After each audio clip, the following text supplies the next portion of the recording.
Hello, my friends. I just got out of the shower. So it's time again for some conversations, one sided conversations with some Amberlynn defenders. I got some emails. Of course, all of these are going to be anonymous, so I can't thank people specifically, but those of you who are sending in emails, I really do appreciate it. It's pretty cool to hear from you guys, and hopefully we can learn from each other. I've gotten plenty of comments and a couple of emails giving me some constructive criticism. I don't mind that. That's fine.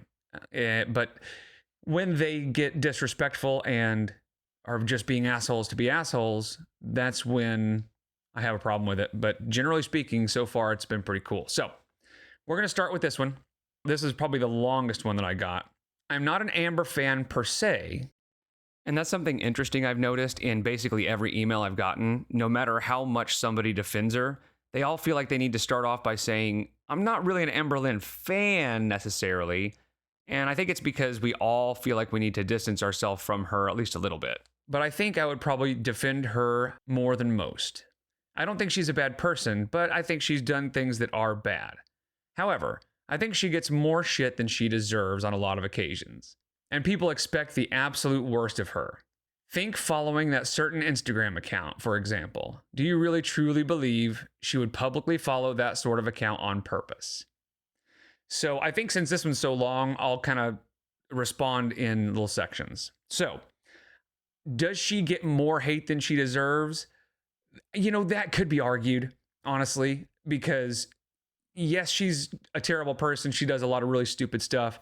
But I mean, the fact that, how many reaction channels are there, right? There are lots of reaction channels. And the fact that all of them can make daily content about her and nitpicking every little thing she does. Like, yeah, we're going overboard a little bit. But the thing is, we all have so much experience and so much context over the years that those of us that have followed her for so long, we can watch her for like a minute and we can pick out 10 things that confirm all of her, manipulative, narcissistic, just terrible behavior.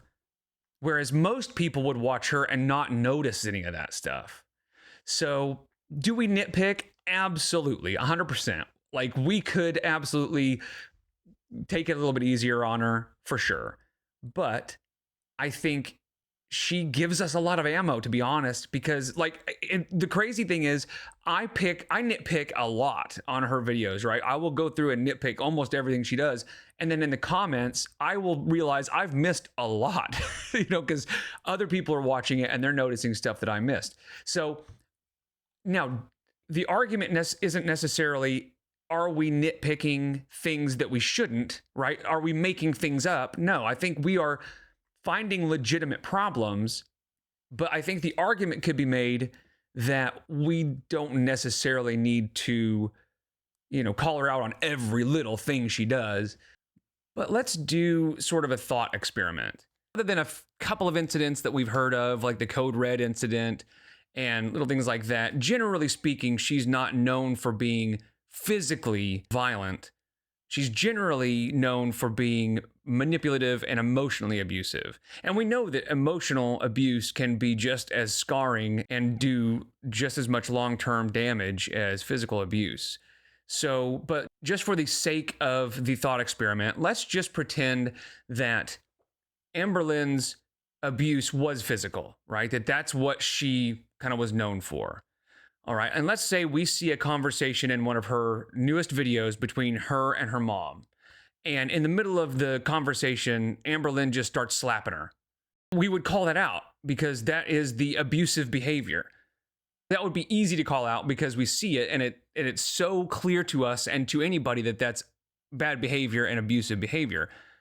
But those of us who have seen Amberlynn for so long, we see that abusive behavior in the form of narcissism and backhanded compliments and manipulation. It's just not quite as obvious as like physical abuse would be. So we're still calling out the abusive behavior because she still does it, right? We can see the manipulation and we can see the narcissism. So I understand if you didn't recognize all those little things because it's not nearly as obvious as physical abuse. I can see where somebody would not understand why we nitpick so much. But it's sort of just Gorl World in general, we are sort of a collective that has come together to try to sort of warn people against this behavior, right? It's less about Amberlynn herself, and it's more about the behavior that she is portraying. It's the abusive behavior that we've all decided as a hater nation that we won't stand for. Generally speaking, a lot of the internet will tend to sort of gather together to call out bad behavior. And Amberlynn is just one of the people that is displaying the abusive behavior. And then, of course, you just over time become sort of attached to the character too. You sort of learn Amberlynn, the character, and that's where you find the little nuances and the little micro expressions that she does that we who have watched her for so long can recognize as manipulation or lies or narcissism and stuff like that. And so on the Instagram account, no, I don't think she would knowingly, publicly follow a PDF account. But kind of to your point, and this is where it becomes a little muddied, where I can agree with you that maybe we take things too far, but you also have to know the context. So when that happened, immediately people started trying to rationalize, like, why would she do that? Because obviously that's stupid. So the theory became pretty quickly that she meant to follow it on a different account. Then all of this other stuff started coming to light. You know, people started remembering and noticing and realizing all the Libby stuff and all of the just crazy things that all happened. And it was just a lot of coincidences. And so was it a stretch to begin with? Probably. But then it just started getting validated. You know, it started being like, maybe that is true. Maybe she really did mean to follow it on a different account. So it keeps coming back to, do we like blow things out of proportion? Sometimes, but then it almost always she sort of validates it by doing something or saying something that kind of makes it seem like it could be legit. So yeah, I mean, I get what you're saying, but at the same time, like, I mean, she kind of brings it on herself because she keeps giving us validation for all of the stuff that we talk about. It says, I do not think it is fair to call her a PDF at all. Not over the Instagram account, comparing PDF Ilya to homosexuality years ago or any of the Libby stuff. Was she weird and inappropriate with Libby sometimes? Yes. Does it make her a PDF? No. If it was someone you liked, you would not jump to the conclusion that they were a child predator.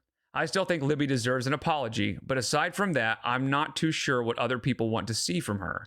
She deleted most of the videos, and the apology is still owed to Libby for the harm she caused, intentional or not really her audience. There is enough to be upset at her for already. I'm not sure why we're grasping at straws to call her a PDF. I have really strayed away from calling her a nonce or a PDF or anything like that. I have always called her a creep. That's pretty much the word I've always used. I don't think we should jump to the conclusion that she is an actual child predator. Like she's going to go and try to, you know, do some kitty diddling. That being said, there really was just an overwhelming amount of just weird, creepy things that she did online throughout the years that, you know, if there had just been a couple of them, we would have gone, oh, that's kind of weird. But there was so much that it just kept coming out and all that stuff. And reaction channels, I mean, of course they're going to talk about it. And again, if it had just been a couple of things, they may not have. But there were just long videos of more and more evidence of really, really creepy behavior. So I don't necessarily begrudge reaction channels for diving into that and really picking it apart because, yeah, it was really creepy. There's a lot of really just inappropriate stuff. But I also do agree that I don't think she's a child predator. I think she just has said some really stupid stuff. And I think she's creepy. You know, I really don't know how you can excuse what she said when she compared homosexuality to PDF. I mean, I guess she was trying to get attention. I don't know, but that's weird, you know? So while I will really never call her a PDF, I can't argue with the fact that there's just so much material out there that makes her look pretty bad. I think it is unfair to hold her to things she said years ago in her past, like the comparing of homosexuality to kitty diddling, not like the Casey allegations. When there are absolutely views you held or things you did in your past you wish you hadn't. For sure. Now, here's the difference, though. And I will say, you're not wrong. I think that at a certain point, a person should probably be able to move on from those things. But there are two mistakes that Amberlynn made. The first is that she put everything online for everyone to see. And thank God that there was not social media when I was a teenager, because there's no telling what would be on the internet right now. So I see your point there. So that was her first mistake. Obviously, you know, should she be punished for that forever? No. But there's where the second problem comes in. She has never taken accountability for anything. Like, just recently, she kind of apologized for the way she treated Beck. And that's the most accountability I've ever. And she even then called them a liar, you know, said they were exaggerating and all this stuff. So she kind of sort of apologized, and that's the most accountability I've ever heard. So I think that's the problem, right? Is people keep holding on to the things she did in her past because she just never apologized, never took any accountability and stuff like that. Going back to what you said about her apologizing to Libby, yeah, no joke. She absolutely owes Libby the apology, not the audience. If she's going to apologize to anybody, it should be Libby. But for most things, I think her just coming on and just admitting things that she has done wrong and apologizing, I think, honestly, we would because that's something that Amberlynn just doesn't understand, is if you get called out for something, especially if it's something really bad, right? The best thing to do is apologize, take accountability, because then if we tried to hold her accountable for stuff she's already apologized for, that would die out real quick, because all we would get in the comments is like, yeah, but she already apologized for that, you know? So I think that's what's different about Amberlynn and most other people on the internet. That's why we can make hundreds and hundreds and hundreds of videos about her, because we feel like we can use a lot of the stuff from her past because she just never took accountability for any of it. And now back to the email. I think a lot of the time she just lies as a defense mechanism. And a lot of the time, I don't think it's a very big deal at all. I don't care that Amber pretended her boss and her daughter liked her videos. I don't care that she lied about a girl saying she smells nice. I think a lot of her lies, especially early on, were just trying to seem cool. A lie to really be upset about is Casey, and she should definitely apologize to him, as well as the rest of her exes. There's no excuse for how she treated any of them. So I see what you're doing kind of in general is we are focusing on petty things, right? Like lying about meeting all her subscribers and lying about somebody telling her she looks nice and smells nice and all that stuff. Whereas the things that we should be holding her accountable for or talking about is the big stuff, the important stuff. And I don't disagree, but it is all sort of intertwined because it's all part of this. I mean, we're all pretty convinced that she has NPD, or at least severe narcissistic tendencies. Now, obviously, we can't diagnose her with that, but it's the manipulation and the narcissism and things like that she will never really take accountability for or admit. And so while it seems like a little petty thing to lie about being told she looks pretty or lie about being told she smells nice or that she met a subscriber, it's all part of the narrative, right? It's part of that context that we know because we've seen it for years. We know how she behaves. Is it a big deal that she lies about meeting subscribers? Not really, not in the grand scheme of things. But if you were to count all the lies, she just is lying all the time. It's like she's a pathological liar. So that's why I don't really have a problem calling her out on the little lies, because it's a pattern, right? It's not just every once in a while. It is constant. I mean, it really feels like almost every word out of her mouth is a lie. And I guess the drive to call it out is because she does have so many supporters. We want for them to see, like, you are being lied to, right? She's lying to you about this. Why? I don't know. I don't know why I want them to wake up and see they're being lied to. Is it going to affect me? Not really. But I think, like in my videos, the reason I like to call her out on her, even the little lies, is because we can all look at it together and go, man, can you believe that? Hey friends, hey hecticans, can you believe this lie that Amber's telling? Let's all scoff at it together, you know? And that's really all it is just a collective group of Gorl World watching and going, oh, there we go again, you know? So is it petty? Yeah, pretty much. But it still sort of speaks to a larger pattern and a larger just sort of overall arching narrative that she is a narcissist. But I absolutely understand what you mean, and you're not wrong. And even though I have given you reasons and excuses for why we do the things we do, I absolutely understand what you're saying, because in the grand scheme of things, you are correct. But I also think there is room for calling out the little things too. And now back to the email. I think the reason I find it so hard to hate her is because people are unnecessarily mean to her. I get disliking her for her wrongs, but not like her laugh or the way she dresses. If people were to just critique her for the things she has done, rather than watching and calling her boring and making fun of her, I think I would have less sympathy for her. I find it hard to not sympathize with someone who is made fun of often. I absolutely get it's almost like you feel like you need to, even though you don't like her, you kind of need to try and maybe in some way kind of protect her because she's being bullied, you know? And I can sort of understand that. But so I want you to think about this, okay? Think about how many people upload their lives and upload, you know, themselves on the internet every day. I mean, it's countless. There's no telling how many. Think of all the ones that say, oh, my haters are doing this and my haters are doing that.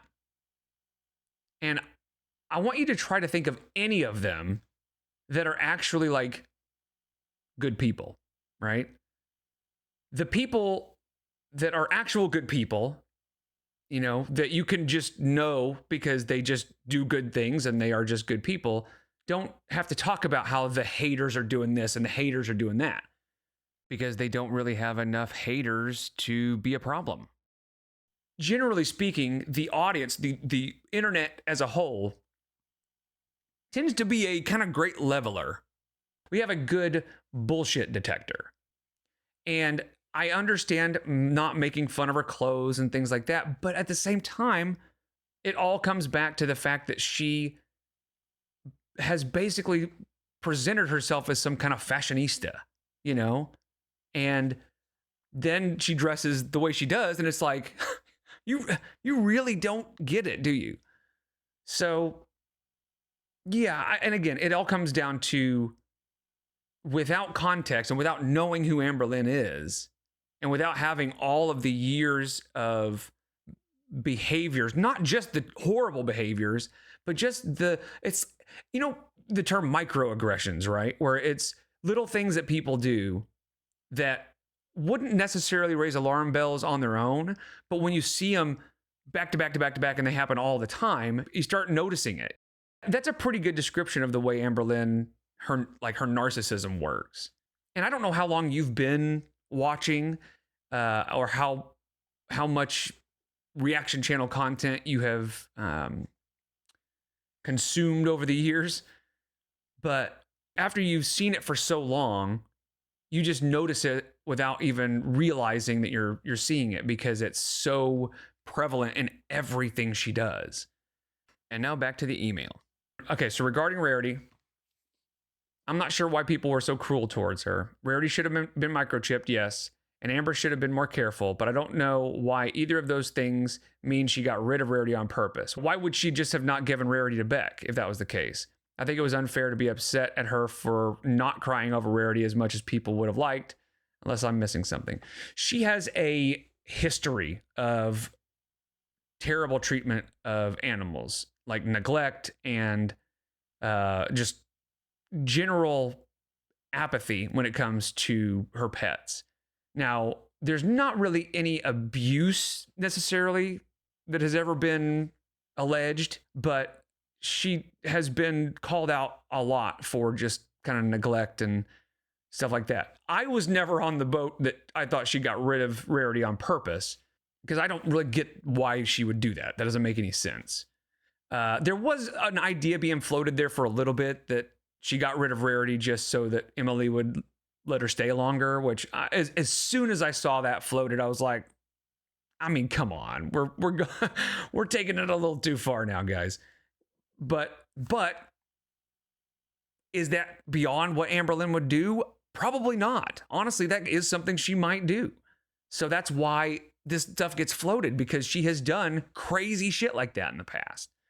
But as far as her pets, people have been telling her for years that they need to be microchipped and they need to have collars and stuff like that, right? And a lot of it comes down to she's so lazy and so unmotivated to do anything that would better her situation or even her pet's situation, that leaving the door open for 20 minutes was pretty stupid. 20 minutes is a long time to leave a door open when you've got pets, you know? And it was like, it was sort of a big giant I told you so moment, right? It was a collective Gorl World, we told you so. As far as getting rid of Rarity on purpose, I agree. I don't know why that was ever even said. I think that's pretty stupid. But it was just more evidence that she shouldn't have pets, first of all. But I don't doubt that she loves her pets, but I just don't think she takes care of them the way she should, because she physically really can't. Yeah, the not crying and all that stuff. I mean, yeah, I can't disagree there. It was a little weird. And it was like, I kind of thought the same thing at one point, where she was crying in the first video and then she wasn't crying in the second. And it was like, I don't know. People were saying she was crying too much and people were saying she wasn't crying enough. That was definitely something where they were just kind of nitpicking, I think, too much. However, there was that cat that was at the shelter that was the spitting image of Rarity. Like, it looked just like Rarity. And Amberlynn just came on and said, nope, that's not her. That's for sure not her. And she had a voicemail from the shelter, basically just saying, we know what Rarity looks like and we know it's not her. And it was kind of weird. I'm not sure. I mean, it's a little conspiracy theory stuff, but that's why a lot of people thought maybe she got rid of Rarity on purpose, because she just refused to go see that cat. Was it lazy? Probably. I don't know. It seems weird that if I lost one of my dogs and there was even the slightest chance that it could be them at the shelter, even if it doesn't quite look right, I would make the trip just to be absolutely sure. I don't know. I mean, I guess it's just kind of weird because she got over Rarity so quickly when she was supposedly so devastated. Which, what does that mean? I don't know. That she didn't love Rarity as much as she said. Got her, you know, like, I don't know what the end goal there is. But yeah, no, I think you and I are in agreement for the most part on the Rarity thing. I think it was a little much. And now back to the email. If she were to apologize for the things she has done and genuinely mean it, I think I would really quite like her. I like her personality. I just want her to get better. I think we all do. Yeah. I don't even watch her content through her channel because I want her to leave YouTube. Hope her exes and Libby get the apologies they deserve too. I mean, yeah, I think her leaving YouTube is the best thing that she could ever do, but we know that she can't, right? The only other option for her is disability, because she, and this isn't to be mean, right? I'm not saying this to be mean. She is too lazy and too sedentary to do anything other than what she does on YouTube. She is so incredibly lucky. And I think that's a big part of why people roast her so much, is because she's so lucky that she can literally film herself doing nothing for 15 minutes a day and make bank, right? Make a great living doing basically nothing. And this may be controversial, but am I jealous of that? Yes, I am. I would love to be able to do that. Would I want her life to be able to do that? No, not even a little bit. But I think a lot of people see that, and I don't know that it's jealousy as much as it is like anger that she doesn't understand how lucky she is. She just seems to take everything for granted, you know? But yeah, I think if she were to, no joke, if she were to apologize, if Gorl World or reaction channels would make her a list of all the really important things that she should apologize for, and she went through and gave a sincere apology and took accountability for all of it, I don't think we'd have much to talk about anymore. Except for the problem is, it's not necessarily about mistakes she's made, right? It's just the way she is. It's who she is. Just like where she was talking to her mom, and if you were just to listen to the conversation, it doesn't seem like that big a deal. But once you look at it through the lens of a narcissist, a like covert narcissist and manipulator, it was really disgusting the way she was trying to make Mama Lynn look bad. So it all comes back to, if you really know Amberlynn and know the way she behaves, even if she apologized for everything she's ever done, that doesn't mean it's going to stop. She just is that way. She is a manipulator, she's a liar, and she's a narcissist. So, and I don't know that she even knows she's doing it, because she won't even consider the possibility that she could have NPD or narcissism or narcissistic, tendencies or anything like that. Which there are people on YouTube that talk about their life after being diagnosed with NPD and just kind of how they deal with it. And that's something that she could do. She could actually help a lot of people if she would just embrace it and talk about it, because she seems to always really want mental illnesses to talk about, and that would be a great one. But I understand when you see somebody like Amberlynn getting talked about like this, it feels like she's being bullied. But when you look at it through the lens of a narcissist who is just really, really harmful to the people that she interacts with and is supposed to love, she's not as nice as you think, But do we overdo it some? Yeah, I think so. I think there is a lot of stuff that we talk about that is a little much. But I want to say this with sincerity. This is not hyperbole, and this is not me trying to create drama or make fun of her or even try to convince you of anything. But she just is a bad person. Like, the way she behaves and interacts with the people in her life, they are worse off for it.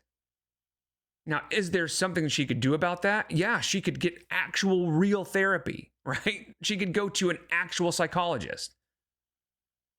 But she basically refuses to.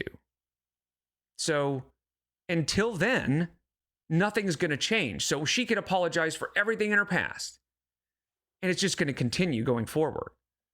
I don't begrudge people for wanting to feel sorry for her or, kind of defend her, I guess. But I guess the point of the reaction channels is to make sure that when people watch her, they know she's not who she seems to be, right? She's not as fun and bubbly and quirky as she seems to be. She's bad for people. She's bad for the people around her. And she could fix it, and she refuses to. I appreciate you reaching out. I know I was basically just taking every point and saying, yeah, but I think your heart is in the right place. And I think you are a good person for wanting to defend somebody who seems to be bullied a lot. So I don't want to take that away from you, but I just want to make sure you understand that it's not just choices she's making, it's who she is. And the only reason we continue to come after her is because she refuses to fix it. She refuses to do anything to help it. So I appreciate you. And, if you have any questions, hit me up again. And, if I got anything wrong, or if you think that you have some different points you want to make, just let me know. So this one mostly agrees, but I did think it was a little interesting because it says something that I have thought for a long time. So let's read this. I don't know if I'd consider myself a fan, but I do have some empathy. She's a horrible person, but as a social worker, we're taught to look at the nuance. And as harsh as it sounds, some people may not be smart enough to change. And then it goes on to talk about just her bad childhood and stuff like that.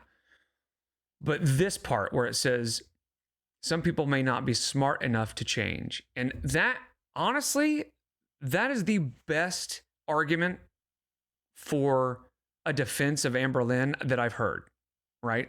Is, most of the time it's, her bad childhood and she's been through so much that it's got to be traumatic and all that stuff. But, at some point you grow up and you have to make the right choices, and she's not making the right choices. But then you have to think, maybe, and this sounds mean, because I have said lots of times that Amberlynn does and says stupid things. She wears her hair in stupid ways. There's a lot of things that I say are stupid, but I avoid calling her stupid, right? That's a little bit over the line of mean. But honestly, that might be true. She may just be actually literally just not smart enough to change. She just doesn't have the IQ or the general brain power to really understand what she needs to do to change. Now, is that the case? I don't know. I mean, I think it's more likely that it's willpower, right? I don't think it's necessarily intelligence that's the problem. I don't think she's terribly intelligent. I mean, obviously, we hear her talk and the way she explains things and the way she understands things. But I think that's mostly ignorance rather than stupidity. I don't think she's learned much, but I don't know that she's incapable of learning, right? That's the difference. Ignorance is just what you don't know, right? Because you haven't been taught or haven't learned it. Stupidity is not being able to learn, right? So I don't know that she's stupid. I think she's mostly ignorant, but I think there could be an argument made that her IQ and her just general intelligence level is low enough that it makes it harder for her to understand the right choices. But I think, man, she has had so many opportunities to learn that stuff. So, by the law of averages, at this point, something should have clicked, So, good thought, though. And this is the last one for now. It says, hi, hecticana. What's up? I've been a watcher of Amberlynn reaction channels for a long time, and yours as well. Well, hello. Thank you. I always enjoy watching them talk about her life, but often find it too harsh. I know about all the things she has done, since I have watched all of Mr. Snowflake's content as well. I understand that in the grand scheme of things, she doesn't deserve any grace. But it is difficult for me to see her like this because of how similar our childhoods are. I feel like Amberlynn is someone I could have become if I didn't go to therapy and picked up a camera instead. I understand where all of her behavior is coming from. I even got into an abusive relationship with someone that acted exactly like her. They were very manipulative and guilt-tripped me into staying way longer than I wanted to. So I can relate to Beck's story. My abuser also had a similar childhood to Amberlynn. I'm not saying this to excuse her behavior at all. It more so explains it a lot. Most of the commentary YouTubers that talk about Amberlynn have no understanding of CPTSD and what it can do to your brain and behavior and how much it can change a person, especially left untreated. They say things like she is faking it or other things that are just uneducated. You don't have to be an expert, but understanding these things might give you a better insight about her and her behavior. CPTSD is linked to anxiety, depression, BPD, bad sleeping, and also binge and other EDs. I really hope Amberlynn does get into therapy and works on herself, but it is really scary to get started. When chaos and stress is all you're used to, it feels more uncomfortable to be safe and free than being abused. I know that may be difficult to understand. I mean, I get it because you're so used to it, it becomes sort of your normal, right? That being abused and being in a terrible situation is your normal, so being safe feels weird. Yeah, I understand.